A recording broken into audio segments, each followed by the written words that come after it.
सबैजनालाई नमस्कार। म सुनिल श्रेष्ठ तपाईहरुको माझमा फेरि पनि आएको छु मेरो आफ्नो पर्सनल सामाजिक सञ्जालको मार्फतबाट। अहिले चाहिँ म छु समृद्ध खातबारी नगरपालिकामा छु। यहाँनिर खातबारी 3 माने भन्ज्याङ स्थित पर्यटकीय स्थल रहेछ। यहाँनिर यो ठाउँको नाम चाहिँ के रहेछ भन्दाखेरि फेक्मालुङ भन्ने ठाउँ रहेछ। यो ठाउँ चाहिँ एकदमै यसमा एउटा राम्रो खालको किम्वदन्ती जोडिएको रहेछ। यस विषयलाई उत्थान गर्नको लागि यस विषयमा फेरि तपाईहरुलाई पनि जानकारी दिनको लागि म आइरहेको छु। यहाँ विशेष गरेर के रहेछ त भन्दै गर्दाखेरि चाहिँ यो फेक्मा भन्ने चाहिँ एकजना महिलाको नाम हो र अनि लुङ भनेको चाहिँ यो क्षेत्रमा ढुङ्गालाई अलिकति अझै ढुङ्गा पनि अलिकति ठुलो ढुङ्गालाई चाहिँ लुङ भन्ने गरिदो रहेछ।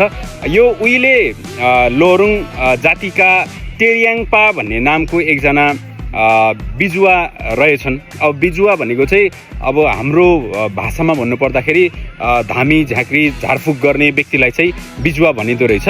उहाँले चाहिँ यहाँनिर भएका विभिन्न व्यक्तिहरूलाई दुःख परेका हरेक त्यो बेलाको टाइममा कुनै पनि डक्टर कुनै पनि मेडिसिन उपायहरू केही पनि नहुँदाखेरि चाहिँ उहाँले के गर्नु हुँदो रहेछ भन्दै गर्दाखेरि अति बुढो भन्दा पनि बुढो वृद्ध स्पेसल्ली भन्नुपर्दा वृद्ध महानुभावहरूलाई पनि झारफुक गरेर एकदमै धेरै यहाँको ठाउँमा यहाँको व्यक्तिहरूलाई एकदमै राम्रो खालको चाहिँ एउटा सेवा टेवा पुर्याउनु भएको रहेछ।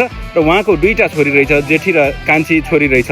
र अनि यो पेसामा आबद्ध भइरहँदाखेरि धेरै लामो समय पछाडि उहाँलाई दिक्क लागिसके पछाडि म यो ठाउँ चाहिँ छोडेर जानुपर्छ भनेर उहाँ चाहिँ उत्तर पूर्वी दिशातर्फ एउटा माल्टा भन्ने गाउँतिरको उत्तरतिर रिमेते भिर भन्ने ठाउँ रहेछ। त्यो भिरमा पुर्याएर मलाई कहिल्यै पनि नहेर्नु फर्केर नहेर्नु।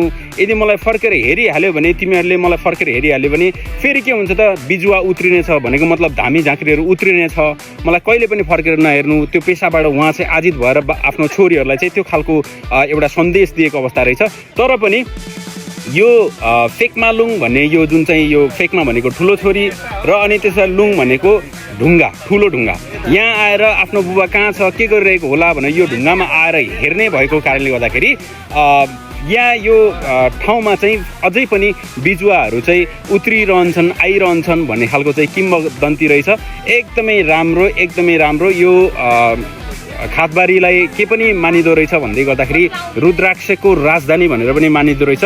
अवश्य पनि तपाईहरुको फुर्सद भए समय भए यतातिर आउँदै गर्दाखेरि यो हाम्रो पूर्वको साइडको टप अलिकति पहाडी भेगमा आउँदै गर्दाखेरि यो ठाउँमा चाहिँ आउन नभुल्नु होला। फेरि पनि भन्छु सबैजनालाई खातबारी आउनुभयो भने नभुल्नु होला।